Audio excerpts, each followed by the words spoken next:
रघुनंदन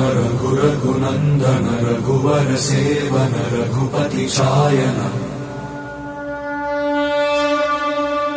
शतयोजन शतशतयोजन शरधि नियोजन शर परिलंघन